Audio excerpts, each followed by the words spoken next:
안녕하세요.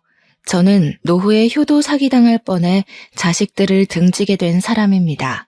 이미 효도 사기라는 그 단어 자체가 얼마나 속이 상하는 사건입니까? 자녀를 둔 부모들은 상상만 해도 속이 썩어 문드러지는 일이라 동감할 수 있을 거라 생각해요. 저도 최소한 남 부끄러운 짓은 안 하고 살았기에 자식들이랑 같이 백년해로하며 다복하게만 살 줄 알았어요. 자식들 시집 장가 보내고 손주들 한 번씩 보면서 그리 평범한 삶을 살 줄 알았단 말입니다. 제가 전생에 무슨 큰 죄를 지었길래 자식과 갈등이 생겼는지 모르겠어요. 차라리 남편한테 배신을 당한 거라면 이보다 덜 아플까요?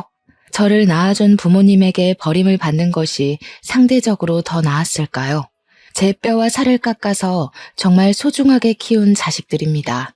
적어도 살아생전 제 손으로 자식들을 놓아야 되는 날이 올 줄은 몰랐는데 지금도 우리 아들, 딸이 보고 싶어서 힘들 때가 있어요.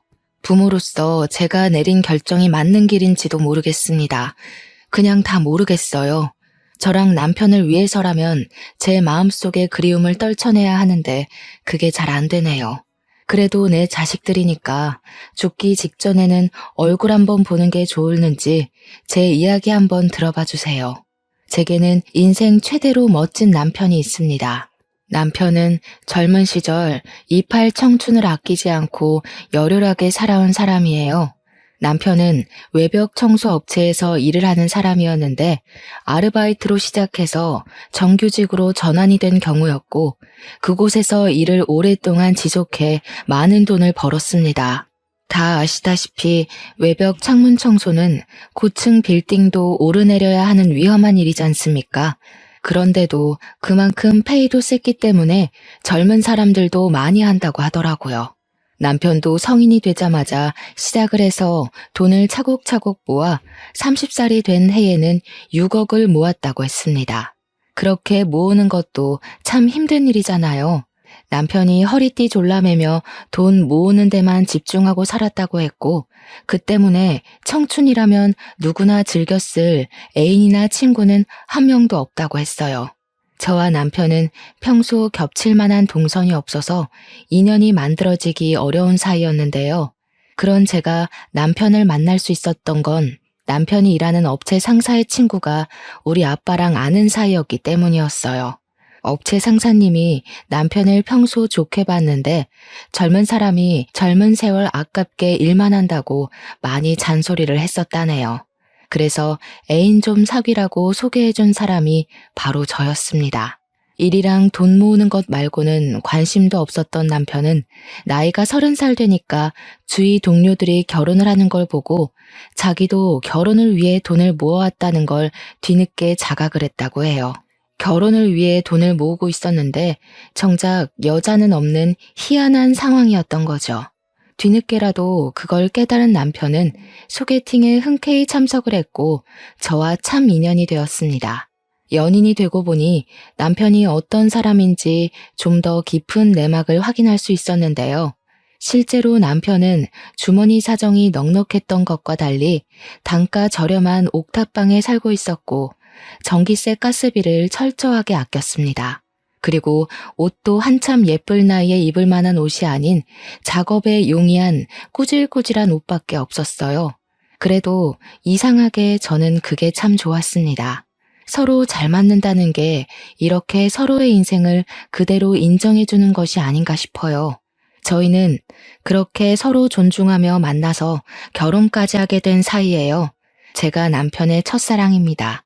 TV나 드라마를 보면 청년, 중년, 장년 할 것 없이 남녀 짝을 이루는 연애 프로그램이 종종 방영을 하잖아요. 저는 두어 번 남자를 만나봤고 남편이 첫 번째 남자는 아니었는데 남편은 제가 첫사랑이다 보니 이혼하지 않는 이상 다른 여자를 못 접해보지 않습니까? 그게 왠지 아쉬울 것 같아서 남편에게 슬쩍 물어보면 남편은 꼭 저를 반성하게 만들었습니다. 당신이랑 잘 먹고 잘 살 생각만 해도 바쁜데 무슨 다른 사람 생각까지 해. 나 그렇게 몸 여러 개인 사람 아니야.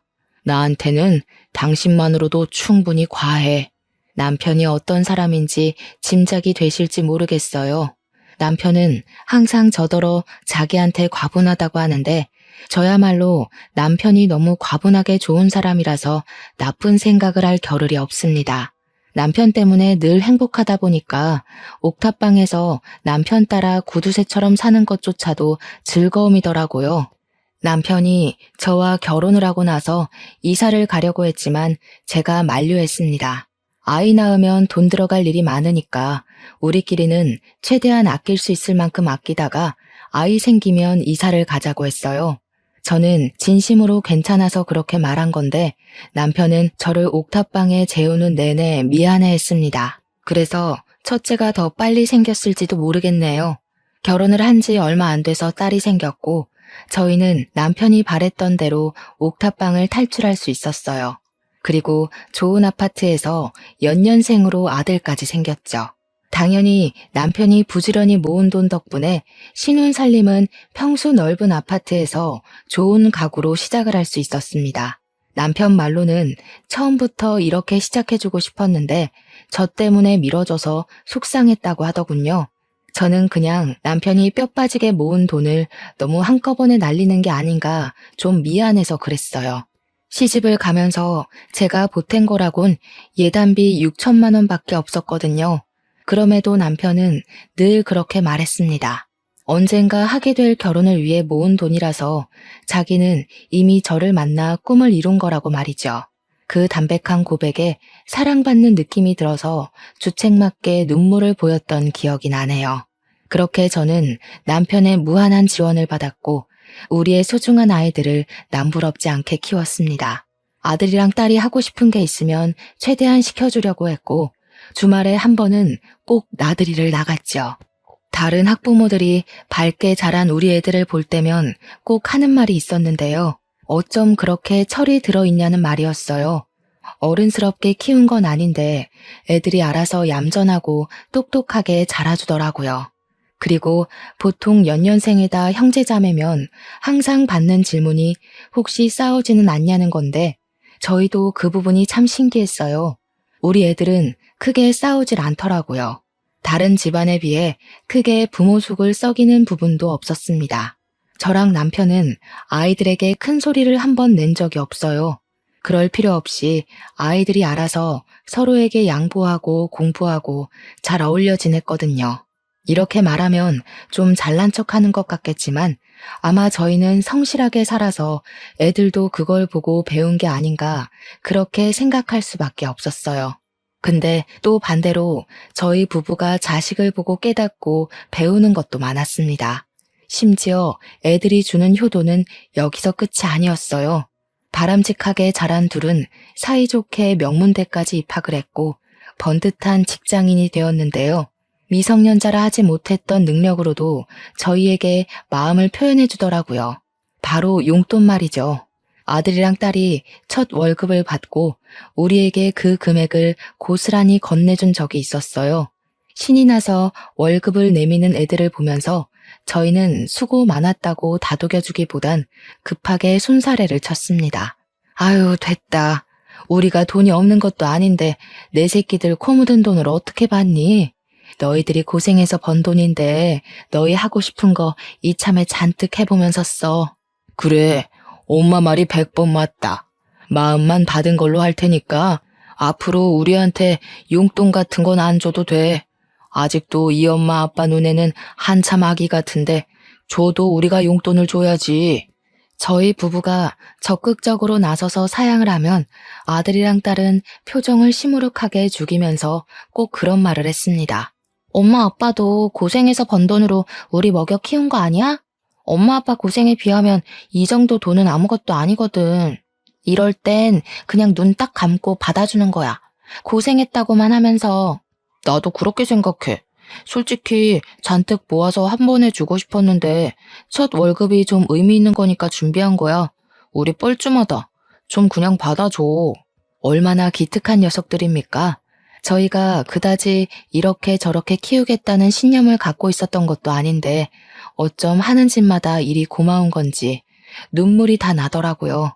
저랑 남편은 애들만 잘 키워놓으면 그야말로 잘 산 인생이라고 생각했을 정도로 자식들의 올곧은 삶이 곧 우리의 소원이었습니다. 아직 애들이 살아갈 날은 많고 이제 겨우 직장으로 첫 발을 내디딘 건데도 이만하면 참 잘 키웠다고 소원을 이루었다고도 생각했어요. 애들한테 그렇게 말하기도 했고요. 그랬던 저희 가족이 결국 서로 등을 돌리고 죽기 전까지 얼굴을 볼까 말까 할 사이가 될 줄 누가 알았겠습니까? 이렇게 효자 효녀였던 애들이 낯설게 돌변할 줄은 정말 상상도 못했어요. 아직도 그날만 되돌아보면 가슴이 뭉그러지는 것 같습니다. 애들이 차례로 결혼을 하고 독립을 하게 된 것까진 분명 내 인생 성공했다고 생각했어요. 새 식구가 생긴 애들의 앞길에 피해는 되고 싶지 않아서 저희가 신혼집 한 채씩 선물만 주고 합가나 자주 방문해달라는 피곤한 부탁은 하지도 않았습니다. 저와 남편은 오랜만에 다시 둘만의 시간을 갖게 되었어요. 서로 보면서 둘로 시작해 다시 둘로 돌아오기까지 참 고생 많았고 이젠 행복 시작이라고 약간은 쓸쓸한 마음을 그렇게 달래었는데요. 그런데 남편이 그만 청소업체 일도 마무리해야겠다고 마음을 먹었을 시점에 일을 하다가 사고를 당함으로써 제 인생이 송두리째 흔들리기 시작했습니다. 남편은 고층 빌딩 창문을 닫다가 3층에서 기계 오작동으로 추락하게 되었다는데 다행히 목숨은 구했으나 하반신 마비 장애를 갖게 되었어요. 그날 남편 소식을 듣고 얼마나 놀랐는지 모릅니다. 병원까지 달려가면서 제발 목숨만은 건지게 해달라고 그렇게 하늘에 빌었어요. 아들 부부랑 딸 부부도 남편 병문안을 와서 자기 아빠를 참 많이 걱정했어요. 그때가 우리 가족끼리 오랜만에 모인 건데도 반갑다고 안부 나눌 여유조차 없더라고요.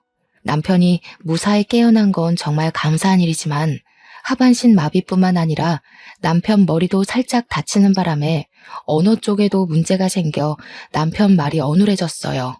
너무 속상하고 남편이 불쌍해서 저랑 자식들이 많이 울었습니다. 그럼에도 남편은 그놈의 집안 가장이란 게 뭔지 그런 책임감 때문에 절대 우리 앞에서 눈물을 안 보이더라고요. 그냥 우리들 손을 한 번씩 꼭 잡아주면서 어렵사리 미안하다고만 했습니다. 뭐가 미안하다는 건지 모르겠어요. 이미 모은 돈도 많았고 딸이랑 아들도 다 자기 살 길 잘하고 있어서 더 이상 지원해줄 필요가 없는데 미련하게 착하기만 해서는 자기 다친 걸 왜 사과하고 있는 건지 남편이 그렇게 말할 때마다 속상해서 죽을 뻔했습니다. 아마 남편은 자기가 무너졌으니 집안의 기둥을 스스로 무너뜨린 격과 같다고 생각하는 듯 했어요. 자식들까지 나서서 남편에게 미안해하지 말라며 아빠 일 더 빨리 그만두게 못해서 자기들이 오히려 미안하다고 남편을 달래었습니다. 참 하늘도 무심하지 않습니까? 이렇게 열심히 산 사람이 무슨 죄가 있다고 이런 벌을 주는 건지 모르겠어요. 그냥 결혼을 위해서 돈만 모았고 자식을 위해서 돈만 모았고 이젠 저희 노후를 위해서 더 돈을 마련하려고 했을 뿐인데 대체 제 남편이 뭘 그렇게 못나게 살았다고 평생 걷지 못하게 만들었냐고요. 제가 남편 사고가 있고 난 후부터 신을 믿지 않아요. 저한테 신은 이미 남편이었는지도 모르겠네요. 그저 남편만 모시고 싶고 제 목숨 바쳐 지켜주고 싶을 뿐이었습니다. 저는 불쌍한 내 남편에게 이제 그만 책임감 좀 내려놓으라고 사정까지 해버렸어요. 그런데 지나고 보니 그런 생각이 들더라고요. 남편이 이렇게 고군분투하며 망가진 상황에서 남편을 진심으로 걱정하고 슬퍼했던 건 어쩌면 나뿐이었을지도 모른다는 생각이요. 왜냐면 남편이 입원해 있는 동안 딸과 아들의 태도가 달라진 걸 느꼈기 때문입니다. 아들이랑 딸은 결혼하고 나선 얼굴을 잘 볼 수 없을 만큼 왕래가 어려웠는데 남편이 사고를 당하고부터는 병문안 겸 우리를 보러 자주 와주었습니다. 그게 저는 마냥 고맙기만 했고 애들이 부모를 많이 걱정해서라고 막연하게만 생각했죠. 그러다가 언제부터 이상함을 감지했냐면 그렇게 우애좋던 아들과 딸의 사이가 어느 순간 틀어진 걸 목격했을 때부터였어요. 여느 때처럼 병문안으로 온 자녀들은 서로 방문 시간이 겹쳤는데요. 밖에서 어떤 기척이 들리는 것 같은데 웬일인지 병실로 바로 들어오지 않고 웅성거리는 소리만 들리는 겁니다. 애들끼리 무슨 일 있나 싶어 문을 열려고 다가갔거든요. 근데 대화 소리가 미세하게 들리자마자 차마 문을 열 수가 없더라고요. 네가 언제까지 집에 막내일 것 같은데? 막내라고 좀만 알랑방귀 끼면 엄마 아빠가 너한테 다 넘어오기라도 할 것 같나 봐? 아직도 네가 엄마 아빠 눈엔 갓난아기인 줄 아냐?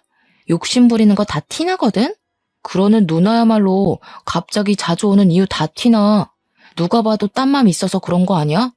엄마 아빠가 장녀 하니까 혹시나 콩고물 좀 더 떨어지진 않을까 쇼하는 거잖아. 매형은 이런 여자 매일 보고 사느라 얼마나 숨이 막힐까? 네가 할 소리는 아니지 않아? 올케야말로 참 불쌍해. 자기밖에 모르는 이기적인 새끼 만나서 매사에 언제 바람 피울지 전전긍긍하며 살아야 되잖아. 올케는 모르나? 네가 결혼 전에 이 여자 저 여자 양다리 걸친 전적 있다는 거?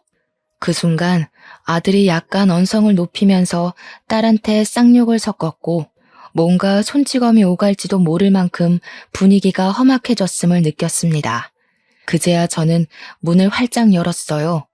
아니나 다를까 아들이 급하게 손을 내리는 걸 보고 말았습니다. 아들이랑 딸은 저를 보자마자 당황해서 대화를 바로 중단했고 제게 간결한 안부만 물으며 서로 얼굴도 안 보고 병실 안으로 들어갔어요. 애들이 억지 웃음을 짓는데 그 순간 심장이 벌렁거렸습니다. 도대체 무슨 일이길래 생전 안 싸우던 둘이 갑자기 저러는 건지 걱정이 되었어요. 제가 몰래 엿들은 거라 다짜고짜 나서서 혼낼 수도 없는 상황이었습니다. 일부러 남편한테는 비밀로 했어요. 괜히 아픈 사람까지 걱정하게 만들기 싫었습니다. 그리곤 제가 슬쩍 애들한테 요즘 뭐 문제 없냐고 떠보았는데요. 애들은 그저 별일 없다고 똑같이 둘러대기만 하더군요. 찝찝하긴 했지만 그냥 그렇게 알고 넘겨야 했습니다. 생각해보니 남매끼리 싸울 수도 있는 건데 제가 너무 예민하게 반응했다고 생각했어요. 간병 생활을 하다 보니 더 이상 병원에서 해줄 치료는 다 끝이 났고 남편에게 재활치료만 필요하던 상황에서 이젠 집 문제가 저희 걱정으로 다가왔는데요. 앞으로도 우리 둘만 쭉 살 텐데 굳이 큰 집이 필요한가 싶은 생각을 저와 남편이 똑같이 했습니다. 게다가 당시 저희 아파트가 미로식으로 되어 있어서 남편이 휠체어를 타고 다니기엔 동선이 불편하기도 했어요. 그래서 제가 먼저 집을 내놓을까 하고 의논을 했는데 남편이 다른 제안을 하더라고요. 그러지 말고 이 집을 애들한테 증여해 주는 건 어때? 우리 지금 있는 돈으로도 충분히 평수 적은 아파트 구할 수 있잖아. 이왕이면 애들한테 재산 하나 크게 남겨주면 좋을 것 같아서. 이 착한 남편은 아직도 다 큰 자녀들이 마냥 품 안의 아기라고 생각하고 있었어요.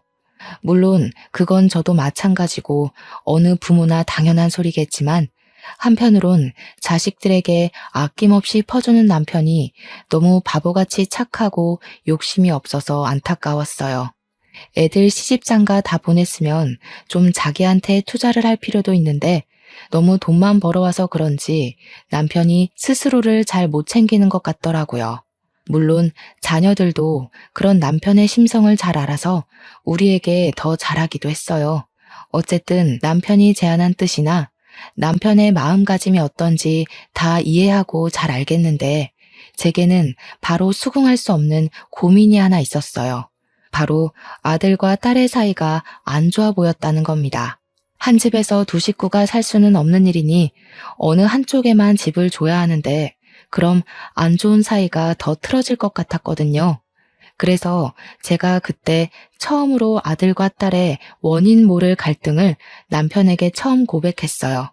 남편이 듣더니 꽤 표정이 굳어지더라고요. 생각이 많은 듯한 얼굴이었습니다. 그리고 며칠간 홀로 별말 없이 고민만 했던 남편이 끝내 의견을 냈는데요. 우리랑 같이 살겠다고 하는 자식한테 집을 증여하는 게 좋겠다.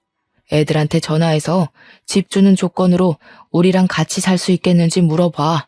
자식들에게 피해주기 싫다고 끝까지 분가를 고집하던 남편이었는데 그런 결정을 내린 것에 의외성을 느꼈습니다. 아무래도 남편에게 어떤 확고한 생각이 있는 듯해 보여 군말 없이 남편 의사를 따랐어요. 남편은 자녀들에게 전화를 해보라고 했고 제안 내용은 조금 독특했습니다. 합가가 조건인 건 알았지만 아들한테는 누나에게 이 집을 주겠다. 딸한테는 동생에게 이 집을 주겠다. 그렇게 달리 말하라고 한 것이 당황스러웠어요. 그래도 뭐 일단 남편이 시키는 대로 애들한테 전화를 해서 똑같이 알렸습니다. 충격적이게도 둘의 반응이 달랐습니다. 그날은 서운함을 표출하긴 했지만 알겠다고 수긍한 아들과 달리 늘 선량했던 딸이 처음으로 우리에게 목청을 높인 날이었어요. 왜 맨날 나만 양보해야 돼? 진짜 재수없는 거 알아? 엄마 아빠는 항상 동생 편이었어. 좋은 건 다 동생 먼저고 나는 한 살 많다는 이유로 늘 걔보다 덜 가졌어야 했다고. 너 결혼할 때 예단비로 아빠가 5억 챙겨줬잖아. 신혼집도 해주고.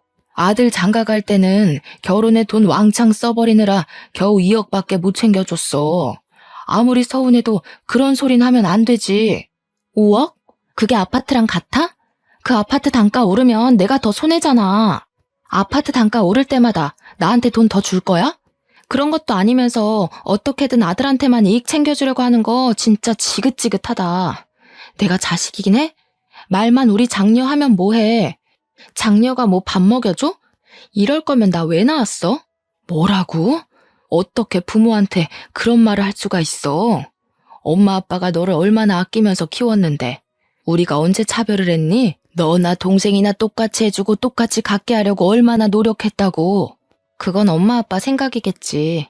나는 매사에 차별 느꼈거든? 이러니까 가해자는 피해자 입장에 대해서 아무것도 모른다는 거야. 이럴 거면 차라리 아들 하나만 낳아서 차별을 모르게 하지. 왜 나를 낳아서 짜증나는 꼴을 보게 만들어? 저는 딸의 원망이 충격이었지만 제 옆에서 남편은 묵묵하게 딸의 막말을 듣고만 있었습니다. 다신 연락하지 말라고 꼴 보기 싫다고 하던 딸은 자기가 줬던 용돈까지 내놓으라고 했어요. 딸이 우리가 자식들이 준 용돈을 안 쓰고 있다는 걸 알고 있었거든요. 내 돈 필요 없잖아. 나도 편애하는 부모한테 내 돈 안 쓰고 싶거든? 그렇게 아끼는 아들 자식 돈만 받았어. 오늘 저녁에 당장 내 돈 입금해놔. 안 그럼 집 가서 다 깽판 칠 거야. 처음 보는 딸의 이면에 정말 실망했습니다. 제가 너무 놀라서 눈물까지 보이고 있자 남편이 제 손을 잡아주면서 반대 손으로는 아들에게 다시 전화를 걸고 있었어요. 아들한테 이 집을 증여하게 되었다고 전달을 했습니다. 그의 아들은 목소리가 들떠 있으면서도 침착하게 대응했어요. 그렇게 저희는 집을 아들 명의로 내어주게 되었고 아들 내외가 우리 집에 이사를 왔습니다. 텅 빈 집안에 며느리랑 귀여운 손자까지 생기니까 집에도 생기가 도는 것 같더라고요. 손자가 당시 4살이었는데 얼마나 통통 뛰면서 할머니, 할아버지 하며 잘 따르던지 우리 애들 커가는 거 보는 것과는 또 다른 행복을 느꼈어요. 아들과 합가를 한 지 한 달 지나면서 차츰 가정에도 안정이 찾아왔습니다. 그 시점에 아들이 저한테 몰래 집 명의에 대해 물어본 적이 있었어요. 진짜 자기 명의로 해주는 거 맞냐고 묻더라고요. 우리가 보여준 증거물이 없었다 보니까 아들이 궁금했나 봅니다. 그래서 저도 확실하게 너네 아빠가 그런다고 약속했고 아빠는 한 입으로 두말하는 사람 아니라고 말해주었어요. 명의 변경된 자료까지 보여줬더니 아들이 고맙다고 안아주더라고요. 역시 내가 기댈 곳은 엄마 아빠 품밖에 없어. 엄마 아빠랑 같이 사니까 꼭 옛날로 돌아간 것 같아. 나 직장일 때문에 많이 힘들었거든. 와이프가 내조 잘해주긴 하는데 그래도 가장 책임이라는 게 진짜 무겁더라고. 엄마 아빠가 우리 키우면서 얼마나 고생했는지 다시 돌아보게 됐잖아. 저희는 정말 잘 지냈습니다. 며느리도 다리 불편한 제 남편에게 정말 잘했고 저랑도 엄마랑 딸처럼 편하게 지냈어요. 그 와중에도 딸이 우리를 돌아선 건 너무 속상했습니다. 저희는 정말 차별한 게 없는데 말이죠. 그래도 최대한 딸의 입장을 이해하려고 했더니 서운했을 것 같긴 하더라고요. 딸의 문제는 남편에게 잘 말해서 재산 상속을 미리 분할하는 게 어떻겠냐고 의논을 해볼 예정이었습니다. 당시에도 딸은 제 전화를 계속 안 받고 있었거든요. 연락을 안 받으니 아들 부부와 다복하게 지내는 동안에도 제 마음 한편은 늘 고구마를 삼킨 것 마냥 갑갑했습니다. 역시나 남편도 마찬가지로 딸에 대한 걱정을 계속 품고 있었더라고요.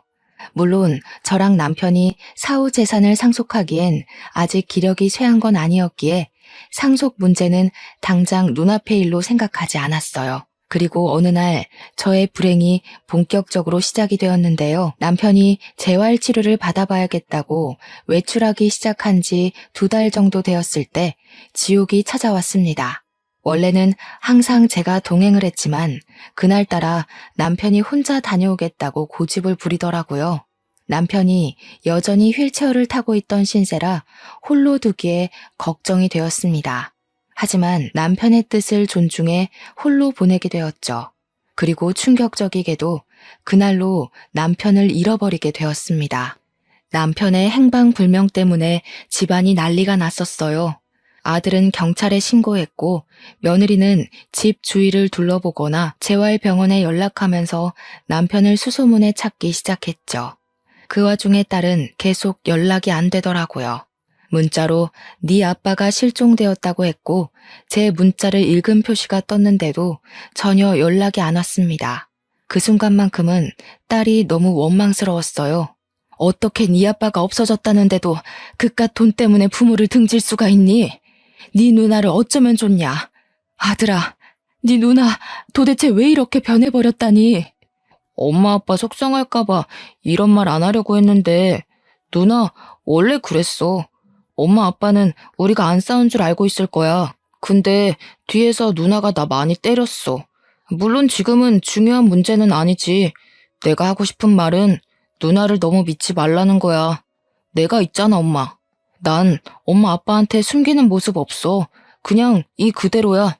그래도 아들이 있어서 제게 많이 위안이 되었고 아들이랑 며느리가 정신 못 차리는 저를 많이 챙겨주었습니다. 손자도 할머니가 우니까 같이 울면서 안아주더라고요. 아무것도 모르는 이 어린 것이 얼마나 놀랐겠어요. 그럼에도 저는 어른으로서 체면을 차릴 수가 없었습니다. 제게 남편은 인생 전부예요. 남편을 잃을지도 모른다는 생각 때문에 매 순간 살이 도려지는 것처럼 아프더라고요. 그날 이후 저는 거의 반정신 나간 채로 밤낮 없이 남편을 찾았습니다. 그러길 1달이 지나고 2달이 지나도 남편은 집에 돌아오지 않았어요. 제게는 당시의 하루하루가 정말 지옥이나 다름없었습니다. 이 와중에 서운했던 건 저는 남편을 전혀 포기하지 않았는데 이미 아들이랑 며느리는 지친 기색을 보이더라고요. 제가 또 남편을 찾으러 나가려고 하면 아들이 더 이상 찾을 곳도 없다고 그냥 경찰 연락 기다리자고만 했습니다. 네 아빠가 그 불편한 몸으로 어디서 어떻게 됐을지도 모르는데 내가 잠이 오겠어? 그날 옷도 춥게 입고 갔단 말이다. 너희들이나 경찰 연락 기다려라. 저는 매일 같은 시간에 외출을 해서 그 뒷일은 전혀 모르고 있었거든요. 그런데 저 때문에 아들이랑 며느리가 자주 다퉜나 보더라고요. 제가 불지른 부부싸움의 갈등이 커질 대로 커져 불똥이 저한테 튀었을 때야 제가 눈치챘던 상황입니다. 그땐 믿을 수 없게도 아들마저 점점 막 나가기 시작했어요. 나 묻고 싶은 게 있는데 아빠 살아계실 때 재산 분할해놨대? 설마 상속인 엄마한테 넘긴 거 아니지? 원래 이런 건 살아있을 때 미리 자식들한테 알려줘야 되는 건데 돈만 버느라 그런 지식도 없었나? 그게 무슨 말이니? 지금 네 아빠가 죽기라도 했다는 거야? 그리고 아빠한테 말버릇이 그게 뭐야? 아빠가 공부하기 싫어서 안 했어? 너희들 뼈 빠지게 키우느라 아무것도 못한 거 아니야. 우리 때문에 아무것도 못했다는 소리 좀 그만해. 그런 거 다 핑계야. 그리고 현실적으로 아빠 2달 넘게 못 찾고 있는데 이 정도면 객사한 거 아니야? 다 늙은 나이에 갑자기 딴 여자 생겼다고 집 나간 건 아닐 거잖아. 그날 저는 처음으로 아들의 귀싸대기를 후려쳤습니다. 막상 때리고 저도 놀랐지만 후회하진 않았고 그 순간 제가 아는 아들이 아닌 것 같아서 욕까지 해버렸어요. 정신 나간 놈. 아들이나 딸이나 네 아빠가 젊은 시절 다 버려가면서 부잣집 자식들 부럽지 않게 키워놨는데 어떻게 이딴 식으로 행동할 수 있어? 너는 안 그런 사람이라며? 네가 누나랑 다를 게 뭐야? 나 누나랑 똑같은 사람이야. 누가 부잣집 안 부러워했는데? 엄마, 우리 부잣집 엄청 부러워했어. 나랑 누나 똑같이 부족하게 살았다고. 남 부럽지 않게 키웠다는 거 솔직히 엄마 아빠 개인적인 자부심이잖아. 자기 위로하느라 정작 우리 마음이 어땠는지 제대로 보기 싫었던 거 아니야? 저는 참지 못하고 아들의 얼굴에 한 번 더 손을 대려고 했습니다. 그 순간 며느리가 소리를 빽 지르면서 그만하라고 저를 밀어냈어요. 부모가 돼서 어떻게 자식한테 손찌검을 할 수가 있어요? 어머님 아들이기 전에 제 남편이에요. 저도 함부로 안 하는 남편을 어머님이 무슨 자격으로 손대시는 건데요? 노인네 냄새나는 집에서 두 분 모시고 사느라 제가 얼마나 스트레스 받는지 아세요? 남편 때문에 참고 있었는데 남편은 건들면 안 되죠. 며느리의 발언 또한 제 머리를 강하게 내려치는 발언들이었어요. 그때 제가 며느리에게 밀려 싱크대 선반에 허리를 부딪히고 주저앉았는데도 며느리가 제 상태는 묻지도 않고 자기 남편만 챙기더라고요. 그러자 며느리 덕분에 쓸데없이 힘을 얻은 아들은 그저 저를 꼴보기 싫다며 그냥 남편 찾아가라고 부추기기 시작했는데요. 아빠도 없는 집에 있을 이유 뭐 있겠어. 우리도 돈 주는 아빠나 아부 떨어졌던 거지. 쥐뿔도 없는 엄마 모시고 살 생각 추호도 없거든? 아빠 안 나타날 것 같은데 더 이상 우리까지 피말리게 하지 말고 나가. 가서 죽고 못 사는 아빠 혼자 찾으라고. 아니다. 엄마도 아빠 따라서 그냥 사라져버리든가. 저는 그대로 아들 힘에 질질 끌려 집 밖으로 쫓겨났습니다. 신발도 못 신고 맨발로 복도 밖에 내쳐졌어요. 급하게 문을 두들겼지만 아들이 문을 열어주지 않더라고요. 어쩌다가 저랑 남편 신세가 이렇게 찬밥이 되어버렸는지 서럽기만 했습니다.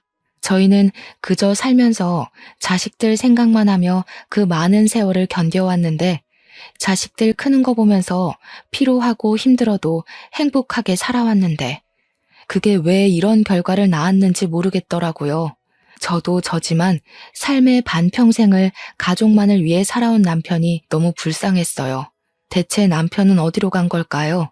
집 밖으로 쫓겨난 저는 복도만 전전하며 아들이 출퇴근할 때마다 집으로 들어가려고 사정했지만 아들이 결국 경비실까지 신고를 해버리는 바람에 1층으로 끌려 내려와 버렸습니다. 저는 그렇게 아파트 주위를 떠나지도 못하고 아파트 입구 밖에서 망연자실한 채 쭈그려 앉아 있었어요.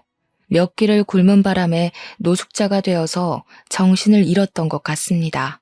남편도 없는데 그냥 이대로 차가운 길바닥에서 동상으로 죽거나 굶어서 세상을 뜨길 바랐어요.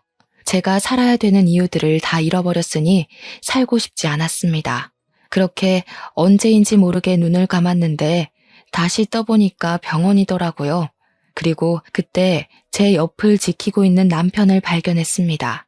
저는 기력 없는 몸을 일으켜 꿈인지 아닌지 분간하기 위해 남편을 한참 바라봤고 남편이 제 이름을 불러줬을 때야 울음을 터뜨리면서 남편을 부둥켜 안았어요. 도대체 어떻게 된 거야? 나 두고 어딜 갔다 온 거냐고. 내가 그동안 무슨 짓을 당했는데 당신 없어서 얼마나 힘들었는데 당신 없으면 나도 못 사는 거 알면서 대체 말도 없이 어딜 갔다 왔어? 남편에게 질문은 왕창했지만 정작 오열하느라 대답을 들을 정신은 없었습니다. 남편은 제가 진정할 때까지 다독여 주었어요. 다신 남편을 못 보는 줄 알고 얼마나 조마조마했는지 모릅니다. 남편을 안 보는 그 모든 시간 동안에도 저는 남편이 죽었다고 생각한 적이 단 한순간도 없었어요. 하지만 어쩌면 돌아오지 않을지도 모른다는 생각은 살짝 했던 것 같아요. 제가 차가운 길바닥에서 잠이 들기 전까지도요. 어쨌든 남편은 그 사이 발음이 이전보다 좀 많이 좋아져 있었습니다. 옛날에는 남편의 말을 2번 정도 들어야 했는데 이젠 제법 소통이 빨리빨리 가능했어요. 그 모습을 보고 저는 더 반가워서 그간 서러웠던 일들을 남편한테 전부 토로했습니다. 남편은 저를 한참 달래주며 미안하다고 사과했어요.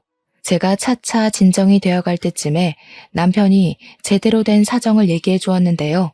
남편의 입에서 가히 충격적인 발언이 나오기 시작했습니다. 아들만큼은 잃고 싶지 않았는데 결국 남매끼리 이런 것까지 빼닮았구나. 나 일부러 실종된 척했어. 아들이 당신을 버리나 안 버리나 시험해 본 거야. 그 뒤로 남편이 쭉 설명해 주길 딸이 망가졌던 것처럼 아들이라고 안 그럴 거란 확신이 없었다고 합니다. 제가 지난날에 아들이랑 딸이 사이 안 좋다고 말했었는데 남편이 그 소리를 듣고 자식들이 자기의 사후 재산을 욕심내고 있을 수 있겠다는 생각을 넘겨 짚었다고 하더라고요. 그래서 집을 증여해 주기로 속이면서 시험을 해보고 싶었대요. 그러니까 사실 명의를 이전했다고 한 건 다 거짓말이었다고 하는 겁니다. 부동산 계약서에 적힌 명의도 아들을 낳기 위한 낚시용이었으니 가짜라네요. 남편은 자식들에게 미끼를 던지면서도 제발 자식들이 낚이지 말길 바랬다고 했어요. 그러나 실망스럽게도 남매 둘이 똑같이 돈에 눈이 멀어 있는 걸 확인했고 낳아주고 키워준 부모보다 돈을 노리는 하이에나들일 뿐이었다는 걸 느꼈다고 했습니다. 남편은 아들이 혼자 있는 저를 어쩌면 내다 버릴 수도 있겠다고 최악의 상황까지 예측을 했었는데 그 예측이 들어맞자 남편도 많이 힘들었다고 합니다. 그러면서 저한테 다시 한번 미안하다고 했어요. 딸이랑 아들을 혼내주고 다그칠 생각이었지 제게 피해를 주고 싶진 않았는데 이게 보통 문제가 아니라서 차마 저한테 숨겨야 했다고 했습니다. 그런 거 다 상관없었어요. 저는 남편만 제 곁에 있으면 된다는 걸 알게 된 시간이었고 남편이 다시 돌아왔으니 다른 문제는 다 용서할 수 있었습니다. 다시 돌아온 남편은 심지가 단단하게 굳어있는 상태였습니다. 이미 자식들을 버리기로 결정을 했다고 하더라고요. 저더러 자식을 버릴 수 있겠냐고 동의를 구하기도 했습니다. 그 어떤 고백과 질문보다 남편이 물은 그 제안이 세상에서 가장 괴롭고 슬펐어요. 대답을 하기까지 자식들을 키워온 지난날의 축복들이 머릿속에 자꾸 맴돌아서 쉽사리 입술이 떨어지지 않았어요. 그럼에도 남편은 자식들에게 돌아가지 않겠다고 자식들이 가진 부모의 자원을 다 앗을 거라고 단호하기만 했습니다. 그렇게 말하는 남편의 말씨는 시릴 만큼 차가웠지만 눈은 저랑 똑같이 서글프게 잠겨 있더라고요. 그래서 남편 제안에 동의를 했던 거예요. 나만 이렇게 괴로운 거 아니구나. 남편도 이악 물고 있구나 싶었거든요. 그렇게 저희는 아들 부부와 상의도 없이 우리 아파트를 부동산에 내놓았습니다. 그리고 그동안 자식들에게 받았던 용돈을 계좌이체로 돌려줬어요. 당연히 딸에게 줬던 남편의 명의의 신혼집도 철수를 시켜버렸고요. 딸에게 집을 사줄 때는 혹시 모를 이혼으로 인한 재산 분할 때문에 남편이 자기 명의로 해놓겠다고 했었거든요. 그래서 딸도 남편 말에 동감해 그러기로 수긍했던 거고요. 그런데 남편이 자기로 명의를 해놓은 데에 진짜 이유가 따로 있었더라고요. 효도 사기 안 당하려고 그랬대요. 자식들이 하도 부모 재산만 홀랑 빼먹고 버리는 경우가 많아서 그걸 대비했다는 거 아니겠습니까? 자식에게 죽고 못 살아서 다 퍼주기만 하던 양반이었는데 어떻게 그런 대처를 했는지 신기해서 남편한테 물어봤더니 뭐라고 하는 줄 아십니까? 자식도 자식이지만 애초에 내 꿈 이뤄준 사람은 당신이잖아. 당신 없으면 내 꿈도 다 깨져. 난 내 꿈만 지키면 돼. 제가 자식 복은 없어도 남편 복은 있었나 봅니다. 저를 지키기 위해서 효도 사기만큼은 피할 생각이었던 남편의 마음을 알고 저는 더더욱 자식들에게 연연하지 않기로 마음먹었어요. 그래도 남편이 자식들에게 최대한 부모를 배신하지 않도록 기회는 줬더라고요. 겨우 돈 때문에 가족 사이가 분열나는 게 싫었던 남편은 자녀들의 효심이 돈으로 움직이는 가식이어도 좋으니 제발 부모는 배신하지 말라고 부모가 죽을 때까지 그 더러운 흑심을 모르게 하라고 기회를 준 거였어요. 그런데 이 철딱선이 없는 아들, 딸은 굴러들어온 복을 차버리고 욕심만 내다 보니 결국 가진 것마저 빼앗기게 된 겁니다. 심지어 남편이 살아있는 상황에도 둘이서 사후재산 지분 가지고 싸웠잖아요. 부모 입장에서 아무리 사랑하는 자식들이지만 충분히 정떨어질 만했다고 생각하지 않습니까? 아무튼 저희의 돌발 행동 때문에 아들 부부랑 딸 부부는 졸지에 집 없는 길거리 신세가 되고 말았어요. 그때부터 저한테 불티나게 전화가 오더라고요. 이제야 상황 파악을 한 건지 오는 문자만 봐도 둘 다 이미 죄인이더라고요. 잘못했다고, 우리가 생각이 짧았다면서 아빠 찾았냐는 걱정도 이제야 했고, 아빠랑 엄마랑 오랜만에 밥 먹으면서 얼굴 보고 얘기하고 싶다. 우리는 엄마 없으면 못 산다고 별의별 회유의 말을 보내는 거 아니겠습니까? 제가 일부러 전화를 안 받고 있다는 것도 눈치챘더라고요. 하루에 수도 없이 문자가 오는데 어떤 날은 그런 생각이 들더라고요. 제가 단호하게 결정 지어주지 않으면 이 녀석들이 한도 끝도 없이 부모의 손길을 기다리겠구나 하는 생각 말입니다. 그래서 아들, 딸에게 똑같이 답변을 한 통씩 해줬어요. 조건 없는 사랑이 부모의 사랑이라고 해도 그 진심을 함부로 누릴 권리는 너희에게 없다고. 기회를 못 알아보고 너희가 직접 선택한 어리석은 지옥길이니 편하게만 살려 하지 말고 평생 부모에게 저지른 불효를 기억하며 살라고 말이죠. 그리고 우리는 언제 어디서 어떻게 살다가 갔는지 모르게 너희와 절연을 할 거라고 전했습니다. 그래도 저희는 호적까진 정리하지 않았어요. 그렇다고 재산이 자식들에게 상속되게 내버려 둘 건 아니었고 남편 뜻은 아마 사회에 기부를 할 생각인 것 같았습니다. 제가 문자를 보내고 나니까 자식들이 더 매달리면서 손자 사진까지 보내며 모텔 방이랑 찜질방만 전전하고 있다고 호소했어요. 아무 죄 없는 손자 사진을 보니까 솔직히 제일 강하게 흔들리더라고요. 그럼에도 남편은 한결같이 단호하게 행동했고 제 전화번호를 아예 바꿔버리는 바람에 저도 그만 자식 지옥에서 벗어날 수 있었습니다. 다행히 저희가 갖고 있던 아파트랑 딸내미 신혼집 물가가 전부 올라서 총 24억을 벌게 되었어요. 저랑 남편이 죽기 전까지 일 안 하고 즐기며 살 수 있게 된 거죠. 현재 저희는 평소 좋아했던 바다를 실컷 보기 위해 바닷가 쪽에 이쁜 집을 구해서 요양 중에 있습니다.